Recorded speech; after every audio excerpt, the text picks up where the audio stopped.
हर हर महादेव भक्तों, मैं हूँ सोनी गुप्ता और रिद्धि सिद्धि चैनल में आप सभी को स्वागत करती हूँ।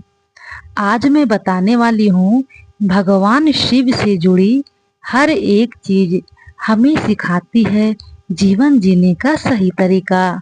वीडियो को लास्ट तक पूरा देखें, अधूरा न छोड़ें। भगवान शिव की वेशभूषा सभी देवताओं से अलग है। वे शमशान के निवासी हैं। अपने सिर पर चंद्रमा, केश में गंगा और गले में सर्प धारण करते हैं। शिव को भांग और धतूरे का भोग लगाया जाता है। शिव का यह स्वरूप विचित्र और रहस्यमय होने के साथ हमें सही ढंग से जीवन जीने की कला सिखाता है। भगवान शिव ने अपने मस्तक पर चंद्र को धारण किया है। चंद्रमा से हमें शीतलता और शांति की अनुभव होता है। भगवान शिव के मस्तक के चंद्र को देखकर हमें यह सीख मिलती है कि परिस्थिति में जो भी हो, हमें अपने धैर्य को बनाए रखना चाहिए और मन को नियंत्रण में रखना चाहिए। भगवान शिव ने अपने केशों को एकत्र करके गंगा की विकराल धारा को शांत करके उनमें धारण किया है। इससे हमें सीख मिलती है कि हमें सदैव एकत्रित होकर रहना चाहिए, जिससे हम विकट परिस्थितियों को भी अनुकूल कर सकते हैं। भगवान भोलेनाथ के 3 नेत्र हैं, जिनके कारण उन्हें त्रिकालधारी भी कहा जाता है। शिव के तीसरे नेत्र से हमें सीख मिलती है कि किसी भी परिस्थिति को समझने के लिए हमें उसका सही से आकलन करना चाहिए। सिर्फ बाहरी नेत्रों से देखकर किसी पर विश्वास नहीं करना चाहिए, बल्कि उसके दूरगामी परिणामों को ध्यान में रखते हुए सोच समझकर निर्णय लेना चाहिए। हर हर महादेव।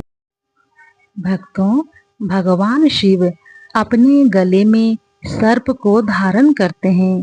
कैलाश पर्वत पर रहते हैं। नंदी की सवारी करते हैं। भूत पिशाच, देवता गण, पशु पंछी, कीट सभी भगवान के साथ रहते हैं। भगवान शिव के इस स्वरूप को हमें प्रकृति के प्रति उनका प्रेम दिखता है, जिससे हमें सीख मिलती है कि हमें प्रकृति से जुड़े रहना चाहिए। भगवान शिव के नीलकंठ स्वरूप से हमें क्रोध को खत्म करके धैर्य से रहने की सीख देता है, क्योंकि क्रोध की स्थिति में हम अपना ही नुकसान कर लेते हैं। क्रोध की स्थिति में हमें सही और गलत की परख नहीं रहती है।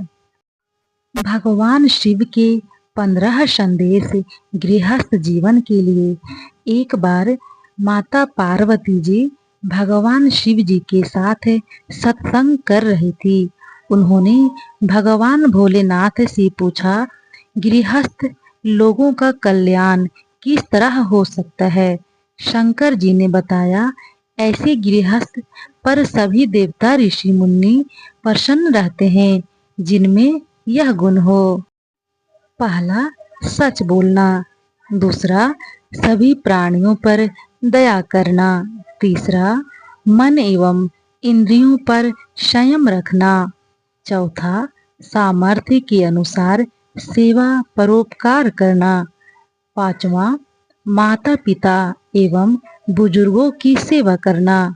छठा, शील एवं सदाचार से संपन्न रहना। सातवां, अतिथियों की सेवा को तत्पर रहना। आठवां, क्षमाशील रहना। नौवां, धर्म पूर्वक धन का उपार्जन करना।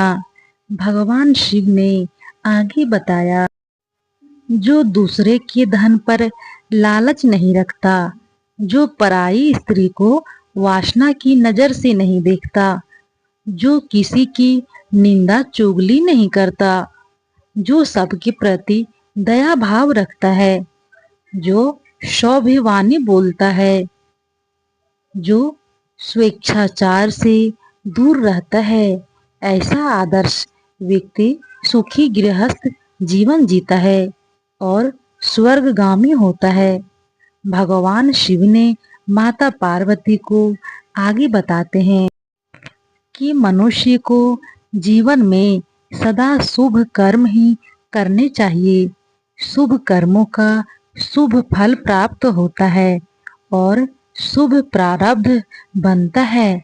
मनुष्य जैसा कर्म करता है वैसा ही प्रारब्ध बनता है। प्रारब्ध अत्यंत बलवान होता है, उसी के अनुसार जीवन भोग करता है। प्राणी भले ही प्रमाद में पड़कर सो जाए, परंतु उनका प्रारब्ध सदैव जागता रहता है। इसीलिए हमेशा प्रत्येक मनुष्यों को सत्कर्म करते रहना चाहिए और अपने जीवन में सही मार्ग पर चलना चाहिए। इन सभी चीजों को अपनाने से वह व्यक्ति सबसे सुखी और स्वर्ग को प्राप्त करने वाला होता है। हर हर महादेव।